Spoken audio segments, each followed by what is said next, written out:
And tonight on the Daily Wrap, will he or won't he? We finally have our answer on whether or not Vice President Joe Biden will run for president.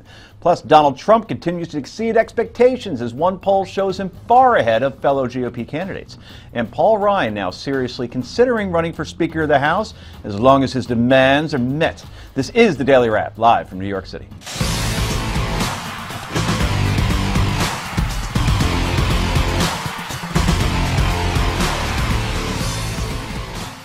And welcome to the show, everybody. I'm Joe Concha along with Rick Unger. I never have to ask the question again. How do you get your hair to look so full? Well, I have a wonderful person sitting right outside this room who takes good care of all of us. Oh, no, not that question. That Joe Biden, whether he's going to run or not, we finally know. Yeah, we do. You kind of knew it the minute you saw them walk out to the Rose Garden and the president was with him. Yeah, that was because there was no way the president was going to be there if he was announcing his candidacy. That would kind of be an endorsement in that situation. Yeah, it was an interesting day. Well, to Mr. Unger's right, we had the authors of the great new book, How to Bag a Rhino. The whiz kids who bought down former House Majority Leader Eric Cantor, Gary Devaney, am I pronouncing that correctly? Gray Delaney. Gray Delaney. You were close. Yes, and Zach Worrell. We talked a lot before the show. Okay, let's get right to the Daily Download.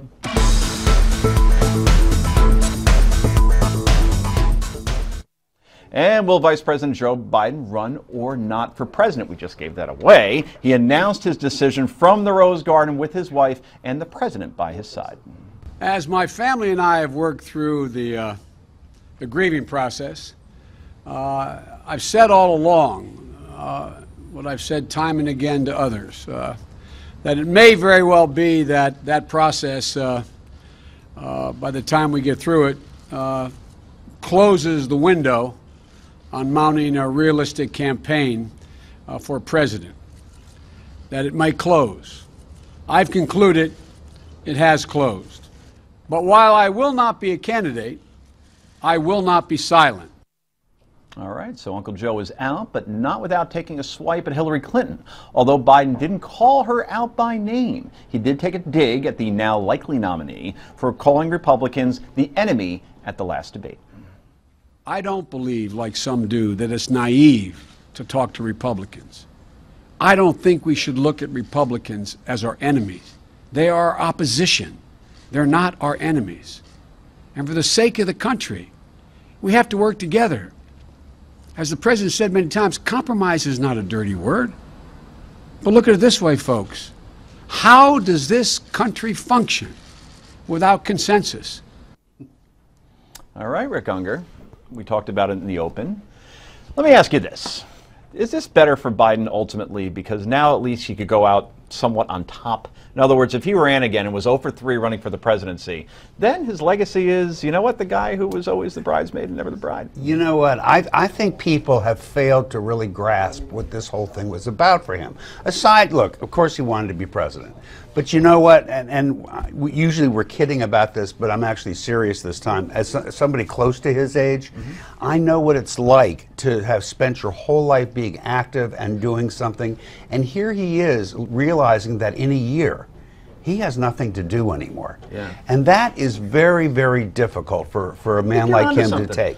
And that would have been the reason why he would have run. The reason he would not run is, I think those of us who pay attention to it realize that over the past 10 days, that road to success was becoming a very, very narrow one. You make a great point in that my dad's 72. Yeah. And he went from being a CFO of a company, and now he still works full-time, but he doesn't have that great responsibility of a big company CFO. He handles accounting for a smaller company, and that keeps him busy 5 days a week, 8 hours a day. To be president, all that stress, and he would be 81 by the time he's done. I think he could handle it. You know, age has changed quite a bit. I think he could have handled that. But I just think that that's really what was driving him. Is, you know, it's hard to face being done and not knowing what's coming next. You know, I posited the question earlier today. The Constitution and the 22nd Amendment does not limit the number of terms a vice president can serve. And there's something for Hillary to think about. That's something very interesting to think about. That kind of ties into what I was saying. Maybe he doesn't want the responsibility of being president and all the stress that goes with that, but VP, continue the same job. I think he knew that he couldn't win, as you looked at the numbers and the roadmap. Well, that's the thing, Gray, right? I mean, it seems like at best he would split the Hillary vote. Not that Bernie Sanders would then catapult the victory, but maybe he just saw the numbers and said, you know what, and he said it, I don't see a path to victory here. Then maybe that was it, just the math didn't add up. Well, he would have been vying for the same votes that Hillary Clinton was vying for. Yep. And the Democrats know that Bernie Sanders is not electable, even though a surprising percentage of the American people do not identify socialism as a bad word. But Bernie Sanders is not electable in this time. So I think that Joe Biden did what's best for the Democratic Party. Who knows if there was a few... Well, I think we talked about this a bit earlier. He also knew that if he took enough votes away from Hillary, what you would do is go into a convention with nobody as the winner. Yeah. And if that was going to be the scenario, Hillary has so locked up the superdelegates. Yeah. And, you know, look, Republicans can say all they want like they have all day. We really are happy. We'd rather run against Hillary than Joe Biden. That's nonsense. The idea that they could run against a third term of Obama is their fondest dream come true. And the Democrats would have known that too. Hillary would have, assuming nothing terrible happens to Hillary, which could, Hillary would have left the convention anyhow as the nominee. I wrote a column today that says that Hillary, Biden, and Trump were the winners. Because Trump, if he ever had to face Biden in a debate, that wouldn't go quite as well as it would if he go against Hillary. He fights pretty tough. And your losers are Ed Henry of Fox, who said that this would be happening, and Billy cable Crystal. news, right? Yeah, that's right. All right, Bill Crystal, and cable news in general loses because now, as a conservative, Cheryl Atkinson. I'm just okay, saying, Now you're just rubbing it in. Now, who here did not make such a prediction? Neither of us. I wouldn't commit to it completely. And you were on the fence back and all forth. along because your indecisiveness paid off here, no question about it. Usually does. Yes. So, Zach, here's my point. We've lost the entertainment value. But as a conservative, I think a lot were rooting for Biden to jump in because now Hillary at least would have to fight for the nomination somewhat, and now it looks like she has a very clean path to that nomination. Yeah, that's my interpretation. Joe Biden made the smart decision not only for himself, but also for the Democratic Party. Think of it this way. The last thing Democrats want is a food fight going against the food fight that is the Republican primary right now. And the other thing is Biden will not go down, his last move in politics won't be losing. Yep. Right. So in a lot of ways, Biden is the winner, and in winning, he helped the Democrat Party win too. You know, it's fast, just quickly, it's fascinating. If you look at some of these polls, Hillary's firewall is very much South Carolina. I mean, she could lose Iowa, she could lose New Hampshire. With Joe Biden in the race, she was in a fight for the black vote there. With him out of the race, she has it 80% to 20%. Yeah. That tells you everything. Yeah, huge. So let's talk about those polls. Could one factor behind the vice president's decision not to run be the fact that Hillary is really having a great post-debate surge in the polls? An NBC Wall Street Journal poll finds that Clinton's standing among Democrats has jumped 7 percentage points in 1 month. At the same time, Sanders has dropped 6 points, and Vice President Joe Biden, now no longer in the race, dropped 2. And in the latest ABC Washington Post poll, Clinton makes a huge 12-point leap, mostly at Vice President Biden's expense, while Bernie remains flat. For those that say the debate was won by Sanders, they were clearly wrong. Did Biden realize he couldn't compete, I guess is the question. Know who else loses here, by the way? ABC, NBC, CBS, PBS, and Univision. You know what they have in common? They have the next five Democratic debates. And who wants to watch a coronation? Right. Now you got Jim Webb out of there who only complained about time, but at least that was somewhat entertaining. Right. And it's Chafee, O'Malley, who desperately wants to be vice president, and Bernie, who won't attack her. Ugh. But Bernie's funny to watch. I mean, it's interesting to watch the kooky old man. You know, I'm a supporter of Ron Paul. Bernie is sort of the crazy... Ron or Rand? Ron. Ron, okay. And Bernie is the crazy old uncle that everybody likes to talk to but hates getting the phone call from, you know? And so, you know, nobody cares what Hillary has to say, but when you got Bernie Sanders spouting off about all sorts of nonsense left and right, not making much sense, it's fun to watch. I think that they could use Bernie Sanders to puff their ratings kind of like That's Trump. Like the opposite of Rick. He's the crazy uncle you like to get phone calls from because he's amiable and he's entertaining. And he's got great hair. One thing about Joe Biden, great hair. When has Joe Biden ever proven that he's a strong candidate? It's just like because he's next in line, he should he's run. certainly proven it in his home state. He may not have proven it as a national I think candidate. that's what Gray's point was. Nationally, he's 0 for 2. Yeah. So, yeah, no, he hasn't done well in his Go out on presidential top. effort. He doesn't come across as presidential. He comes across as someone that's good just playing second fiddle. And that shows you I how might weak disagree, the but I take Democratic your point. bench was this time around, Right. that Joe Biden was considered a savior to some. Anyway, share your thoughts on Vice President Biden's decision not to run for president by going to newsmaxtv.com/comments. Coming up, Donald Trump still exceeding expectations. Will he be the GOP nominee?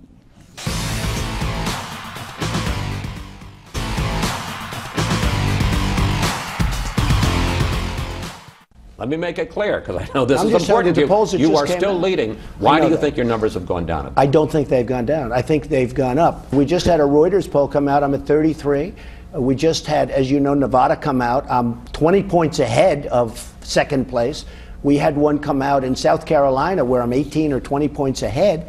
The polls have been now better than they've ever been. And what you're doing is a little bit obsolete information. But that's okay. Look, I'm leading in everything. And so he is. Welcome back to the show. While the sun may have set today on a Biden candidacy, it seems to be nothing but sunshine and blue skies for the GOP frontrunner, Donald Trump.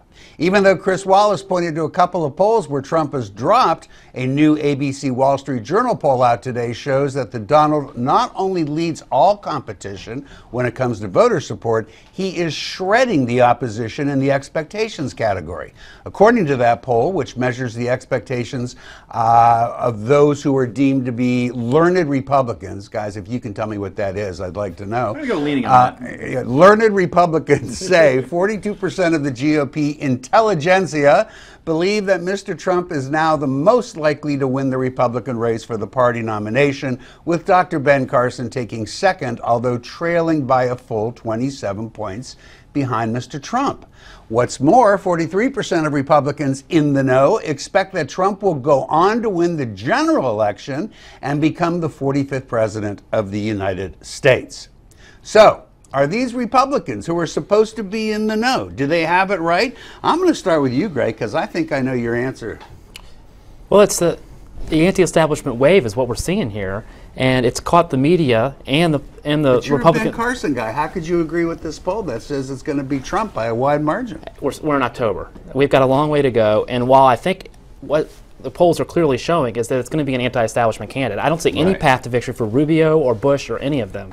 And so it's either going to be Carson or Trump or maybe Cruz. And the latest poll, Cruz was at 10%. So it's going to be an anti-establishment candidate, and it's just going to matter which one is it going to be. Do you really agree with that, Zach? I mean, we've seen this before where on both sides, in fact, where anti-establishment candidates show up quick, hard, early, and then they fade away because the party gets scared and the money comes into play and they go with the establishment. Well, if anyone were able to accurately predict these things with regularity, they wouldn't be sitting at this desk. They'd be sitting somewhere on the Cayman Islands, you know, smoking a cigar, lighting it with $10 bills, or both. Yeah. You know, it's hard to say. Polls are so fickle. Really, what they give you is a temperature reading of the electorate. It doesn't tell you. You can't say, oh, for certainty, Donald Trump's #1, Ben Carson's 2, that sort of thing. What it tells you is where the electorate sort of stands. It's a temperature reading. It's not a hard and fast rule. So I think it's.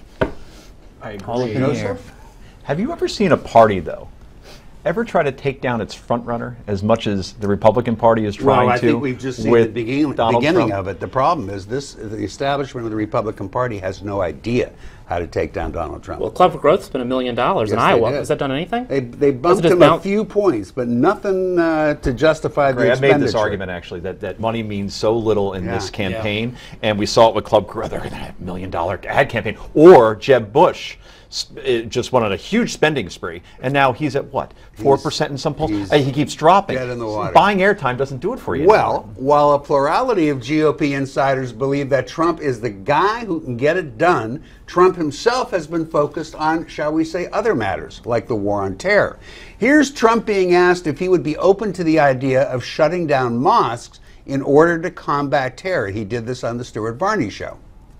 I would do that, absolutely. I think it's great. I know they have a lot of proposals over there. If you go out, you go fight for ISIS, Can you do it? you can't come back. Why can't you do it? You can do it close here. a mosque? I mean, we do have Well, I religious don't know. freedom. I mean, I haven't heard about the closing of the mosque. It depends. If the mosque is, you know, loaded for bear, I don't know. You're going to have to certainly look at it. Well, he asked the question, why can't you do it? Does anybody think the answer to that question could be the First Amendment, freedom of religion, the government's inability to interfere with the religious practices of people? Gray. Well, if they pose a national, the obligation in the Constitution is to serve and protect the interests of the United States, and so if they pose a national security risk, I mean, there's a mosque in Falls Church that has just been a hotbed of Islamic, in Falls Church, Virginia, has been a hotbed of Islamic terrorism that have come out of there, and so Your partner disagrees with you.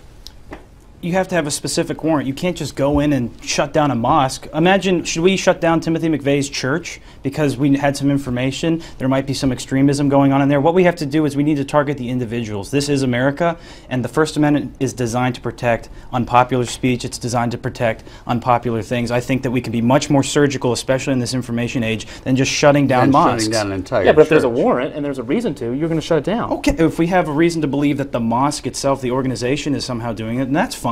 But to shut down a mosque and say a blanket that that's okay, Would it be fair to say that maybe he was playing a little fast and loose, even though there could be theoretically a scenario where this could happen? He was just ignoring the First Donald Amendment. Trump. Hey, Joe, yeah, right. You're a Ron Paul Joe? fan, by the way. Now I can tell. Yeah. Let me ask you this: do you think that Trump is just trying to play to the worst instincts of people when he says things like that? I just don't think he has a filter. I think he's asked a question. It's kind of the first thing that comes to mind. There's And he nothing just says scripted. it. Yeah, hey, if there's something So bad going on in a mosque, we should it- probably shut it down. And people say, uh-huh. It might not hurt him to study the Constitution just a bit. Now Cliff notes.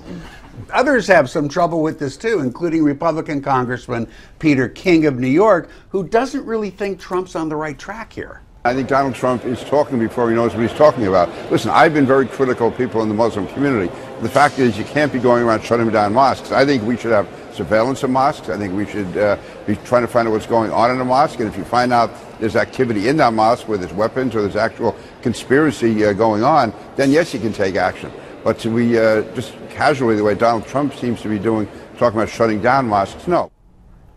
Well, I'm just going to quickly close by saying our new buddy here, Gray, said rhino the minute he saw Peter King. Do you think Donald Trump will win the GOP nomination? Let us know at newsmaxtv.com/comments. And coming up next, Paul Ryan changing his mind about running for Speaker, but there are some conditions.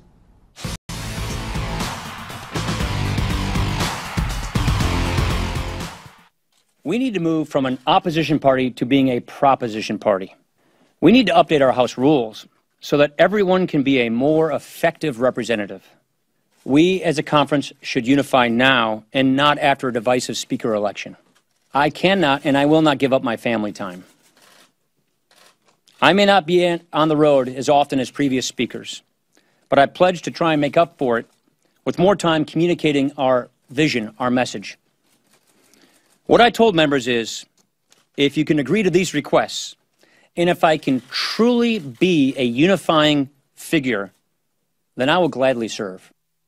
And that was Wisconsin Representative Paul Ryan laying out his demands last night that must be met in order for him to run for Speaker of the House. The one-time vice presidential candidate, who has long said he does not want the job, seems to have changed his mind somewhat, clearly. As long as he gets a full endorsement from Republicans, his conditions around work-life balance are met, and he gets to pick first during the corn toss tournament. Listen to that. At the annual congressional cookout. Okay, scratch that last one. Understandably, some in the GOP are none too pleased with Mr. Ryan's demands. Arizona Representative Matt Salmon says, and we quote, "It's like interviewing a maid for a job, and she says, I don't clean windows, don't do floors, don't do beds, and these are the hours that I work." It's rubbing a lot of people the wrong way. Does the representative have a point? Is Paul Ryan being too picky, Zach? I think Paul Ryan should not be Speaker of the House for a number of reasons. First and foremost is that Paul Ryan wants to eliminate the rule that Thomas Jefferson wrote into the House rules, which is that the majority can remove the Speaker if he needs to be removed. That's democracy. That's fundamental democracy. And Paul Ryan is a no-go that cannot be part of any sort of public stance of a Speaker of the House. It needs to be democracy. That's the question, Greg. Can you force unity when you say, look, I'm not going to do this unless everybody's behind me? Even if you don't believe you're behind me, you have to at least say that you're behind me. It seems like he's trying to, he has a lot of leverage, clearly, because the right people want him for the job. But to say that I need this many votes before I do it, it might be too much to ask for. Well, I agree that there should be a unifying figure that can get more than 218 votes, because if it's a close vote, we're going to continue to see the same problems that we're seeing now. But the demands of the Freedom Caucus are very reasonable. They just want them to follow the regular rules of order. And there's this alliance between the establishment media and the Republican establishment to push the same talking points to force the Freedom Caucus into a corner. And that's what we're saying, and it's pretty dangerous. Before we get to you, I'd like to hear what they would pick from the Freedom Caucus. Well, they endorsed Daniel Webster, and Daniel Webster has a 53% rating from the Heritage Action. He's not some far-right Louis Gohmert nutjob, and he's just agreed to follow the regular rules of order, let committee chairmen bring their own bills to the floor, not use retribution if they take a vote. Okay. My favorite congressman was in that picture. Okay. Zach, you're with Webster as well? I am not. I'm actually, I think this is a curveball. Stay with me. Don't think I'm crazy. There's a reason behind it. Pitch coming in, Newt Gingrich. Here's why.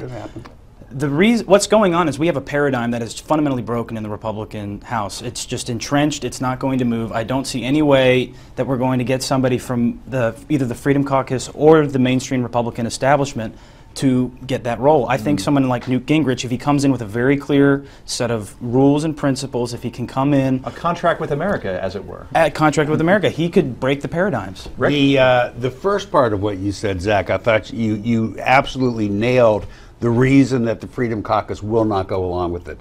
The rule that, just so people understand, there's something called a motion to remove the chair, which is how you would get rid of a sitting speaker. This is what Paul Ryan wants to do away with. That will be the excuse for why the Freedom Caucus will not approve Paul Ryan. He won't be the speaker. The second one, I get where you're going with Newt Gingrich. It won't happen because the American public would have an allergic reaction to the idea, and it would in the long run hurt Republicans, I think, especially going into an election. Who do you see as the alternative? I don't think I've seen one, and I get the problem. You know, I think it's probably going to be somebody none of us are talking about yet. I don't think it will be Daniel Webster. In fact, I'm sure it won't be. It's going to be somebody that we're not thinking of. I would recommend Representative Kelly, who can talk to both sides. Interesting. Let me move on here quickly. I just want to get to an AP poll. 62% of Republicans say they would prefer a new speaker who will stick with conservative principles, even if doing so leads to a government shutdown. Just 37% prefer someone who will compromise with President Obama and Democrats to pass a budget. So there appears to be a big divide there. One note on Newt. I just wonder if he has the connection still there. And I mean, it's been 20 years removed since he was Speaker of the House. So he goes back in, and maybe just being so foreign, you think that would be an advantage because he doesn't have any real ties to anybody or any favors that he owes? I think it's just a stopgap measure. I don't see anybody in the Congress right now that's going to be pushed by either side. And someone like Newt is a very effective communicator. He's probably the best communicator we have on our side right now. And if he goes in with a mandate, follows the rules, then what's the harm? But who's going to emerge when you say stopgap? Even if they hold on to the Congress? Let there be another election and let the people speak. All right. Do you think Paul Ryan is being too demanding? And who do you think will be Speaker of the House? Let us know at newsmaxtv.com/comments. Coming up next, we're going to find out how to bag a rhino when we talk to Gray and Zach about their amazing new book. Stay tuned.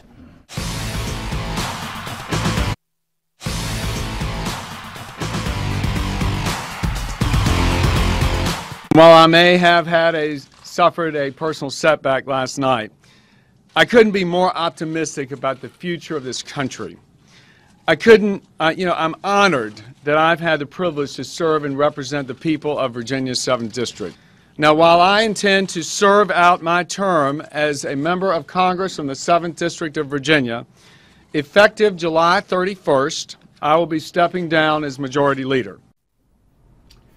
And for those of you who may have a short memory, that was indeed Eric Hanna, once without question one of the most powerful men in the United States Congress. As the Republican Majority Leader, it was only a matter of time until he was bound to ascend to the third most powerful position in government, that being Speaker of the House. But that was before he ran into our two guest panelists today, Gray Delaney and Zach Worrell.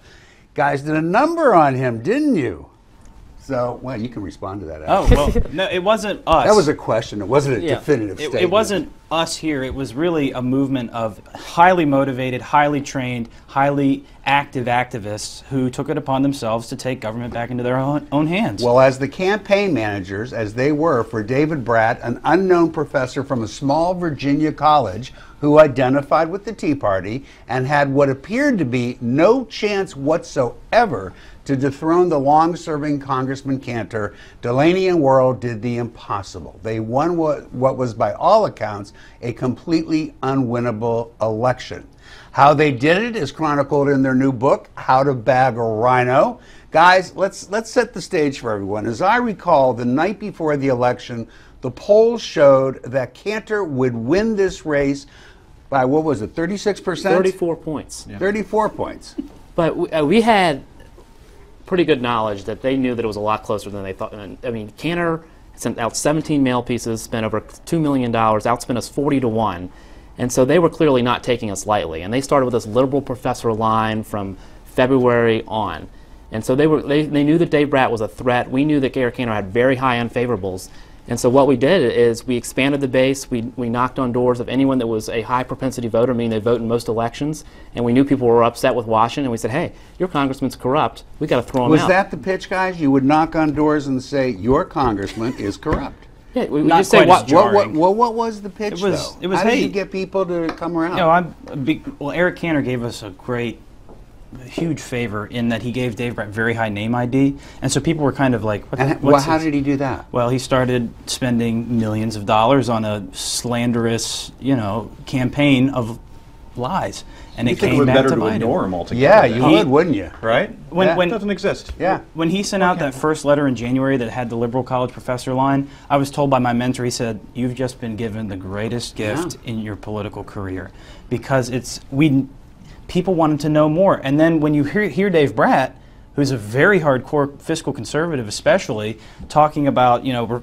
$127 trillion in unfunded liabilities that needs to be reformed. Does that sound like a liberal? No. And so what people realized was their congressman was lying. And if he's lying to you about a conservative and who is a conservative, what else would he lie about? Yeah, never punch down, right? And so the biggest thing is everyone needs to check out the Stock Act, Stop Trading of Congressional Knowledge. Eric Cantor changed the language of the bill to allow family members and their spouses to continue inside trading on congressional knowledge. CNN confronted him. He denied it. They went back to him, and he goes, "Oh, we inadvertently put that in the bill." So if you're getting away, if you're was a mistake. Yeah. So if you're playing by a different set of rules than the American people, get out. So his net worth went from $1 million in 2000 to $40 million in 2014. Is your portfolio doing that well? Well, I got to ask you. So you guys put this unknown professor into office. He is today a member of the United States Congress. He's been there since January. How's he doing as a congressman? Probably one of the best ones there is in the House, and I Why? mean that in all sincerity, because he put forward 10 principles for the next speaker that are just common sense, 5 on policy, 5 on process. If you read what Dave has had to say, then you know that he's very serious about getting a good process speaker in the House, and that's sort of why the Freedom Caucus went with Webster, because he had shown that in the past. Well, the biggest reason that he's done an excellent job is because he stayed true to his principles and what his promises were. Imagine that. So he ran on being a very strong free market conservative congressman, and he's been that way in Congress. And he voted against Boehner. Gray, did he? Yeah. You had actually interned at one point for Cantor. Yeah, I saw how bad it was. He didn't come by and shake on. What did you see that told you how bad it was? Well, I just saw a blatant disregard for the constituents. We were told to lie on the phone just to get them off the phone, then we'd send them a nice little form letter. And he didn't come by and shake our hands once the entire 6 weeks we were all working for him.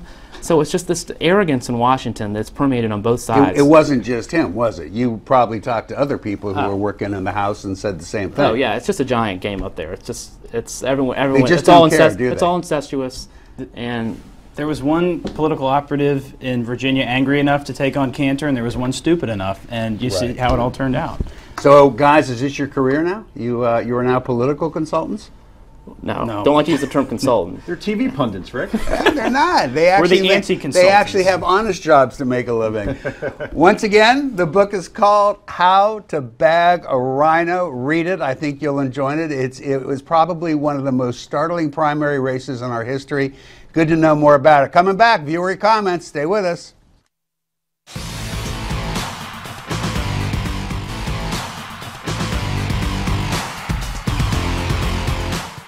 And welcome back to Daily Wrap. All right, let's read some of your viewer comments. First up, we have some thoughts about the media covering the violence in Israel unfairly. Ron says the national media is biased against only conservative people of Israeli government. So there's petitions now, not just one, but two, and they're gathering a lot of signatures and steam to have this MSNBC reporter fired over his reporting there. And as you noted last night, this isn't the first time where he's leaned and been caught one way. I say just take him off the beat, suspend him, then don't have him cover this anymore. You know what? I don't agree. And by the way, I thought the comment's a bit odd because it's been a very long time since Israel had anything but a conservative government. So I don't know what you're comparing. I think he's saying the media is against the conservative Israeli government. Well, maybe. I'm not sure I agree with that either. And in terms of Ayman, I'm still pretty convinced he made a mistake. You know, he's a clever enough guy that when everybody can see that that guy has a knife, he's not going to pretend he doesn't.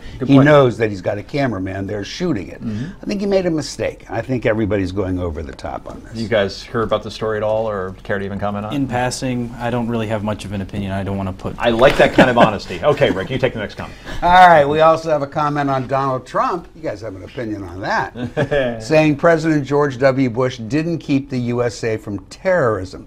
Aaron says, I don't think that Donald Trump should necessarily back down on his comments on George W. Bush because it definitely keeps the Bush name negatively in the spotlight, which can be only a win for the Donald. You are a very smart guy. That was exactly why he said it. Yeah, that was very calculated, and Jeb Bush has been the target more than anybody else because he's seen as the biggest threat from the establishment. Am I wrong? And Trump is the master of that, and so he knows what the anti-establishment vote, what they want to hear, and they cannot stand George W. Bush. Agree with you both, and what's amazing is Jeb keeps taking the bait. Yeah, and we have to be thankful for Donald Trump as conservatives because he may not be conservative, but he is the sole reason that Jeb Bush is down at 4, 5, 6, 7, 8%. He has been relentless. You're not supposed to talk that way. You're working on the Carson campaign. Yeah, the enemy of your enemy is your friend. Yeah, I mean, come on. Anything to blow up the establishment, I'm with. Burn it down. Let's burn it down. You kids. All right, well, regarding the Muslim refugees, Alvin says Christians are being killed in every sadistic way Muslims can think of, and you want to let these people into the United States as refugees. Okay, so just to get you guys up to speed, we have shown documentation video of refugees just being dropped into communities around the country, and apparently some folks in those communities have a problem with it. Your thoughts? Well, this is why everyone's so upset with the Republicans because they don't do anything about it. What would you have basically to do? Bringing terrorists into the United States, and it's like, oh, let's head back to Ohio and go golfing. Based on what do you say we are bringing terrorists to the United States? Well, is every Muslim a terrorist? No. And is every Muslim refugee a terrorist? No. And do you know for a fact that even one of them is? Well, ISIS has said that they are going to take advantage of our immigration laws to bring sleeper cells into the United States. They say a lot of things, as all terrorist groups do. It doesn't necessarily mean that they're going to be able to get away with it. They don't even know which people will be picked to be the ones brought over to the United States. How can they know that? Okay, so we've seen the Islamic infiltration of Europe. Yes. And that is creating huge issues and tensions and leading to a rise in terrorist attacks. Do you want to do the same thing here? I want to give refugees who have families that have lost their home, been bombed out of it, I want to extend a hand to give them help because they need help. What are they going to do? You're going to let them lay there and die? You have a real PR problem when you have these hulking giant refugees that look like they're eating 8,000 calories a day. You have a huge PR problem. And except that you can count on less than one hand the number who say, I've been through it, I've watched the same things you have. Yes, there have been some examples of that, but by and large, we're seeing real refugees. Now, if the hulking guy scares you, don't let him in. I'm okay with that if you have a suspicion. If you run a check on these people and you have this much suspicion, I'm cool. Do you have any confidence, though, that our government is capable of doing that right now? Yeah. Am I 100% confident of anything the government does? No, it's government. It doesn't operate for a profit, therefore it's going to be inefficient. And here we raise this back to Ben Carson, finally. His comment that Sharia law is not compatible with the U.S. Constitution is absolutely right. Yes, he is. And if we get a higher enough percentage, neither is canon law.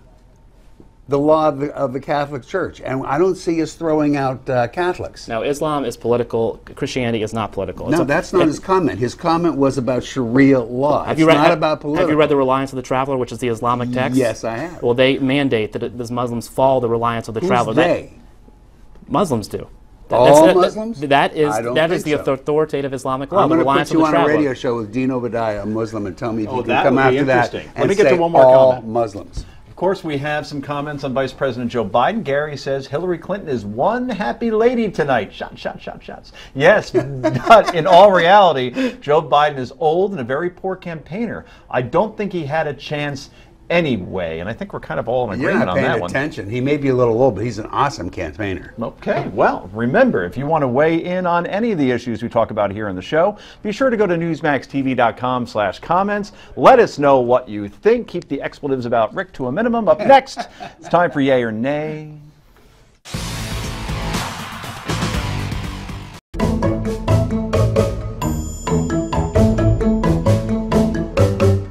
And welcome back to what the Daily Planet calls, and we quote, the best 5 minutes in cable news. It's happy time, people. Time for the Q&A we call Yay or Nay. First up, Hillary Clinton's campaign has released a long list of folks endorsing her, including, well, there are some on that list who haven't actually, endorsed her yet.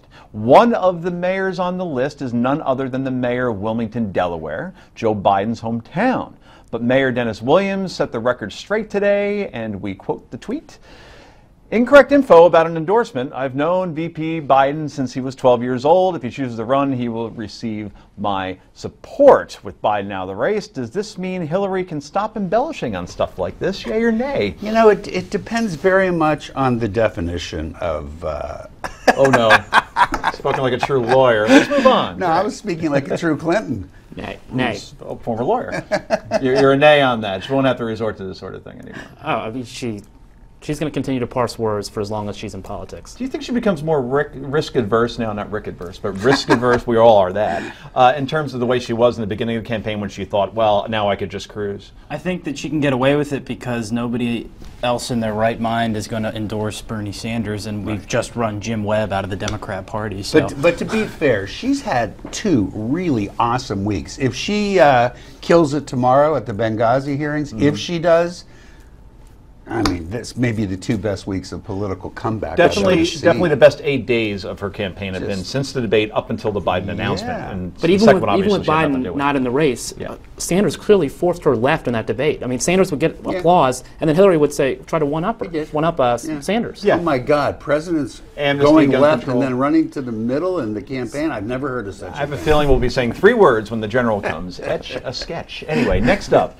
a county circuit judge in Alabama. His name is Marvin Wiggins, gave 2 options to those who couldn't afford to pay their court fees: give blood or go to jail. Well, the Southern Poverty Law Center didn't like that very much and filed an ethics complaint against said judge for what they call a, quote, violation of bodily integrity. Quote, it's shocking to say that to avoid jail, you have to give blood, a spokesman for the group said. It's fundamentally at odds with how the system is supposed to work, unquote. All right, Judge Rick, you ran a courtroom once in California. Is this what you would resort to if people couldn't pony up?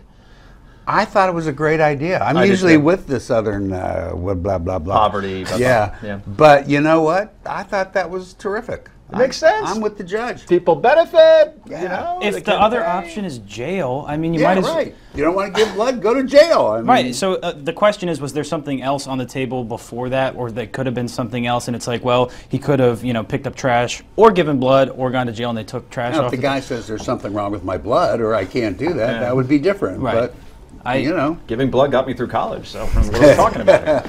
Finally tonight, in honor of Back to the Future Day, was one of the most iconoclastic movie characters of the 1980s, Biff Tanner of the Back to the Future trilogy, based on Donald Trump.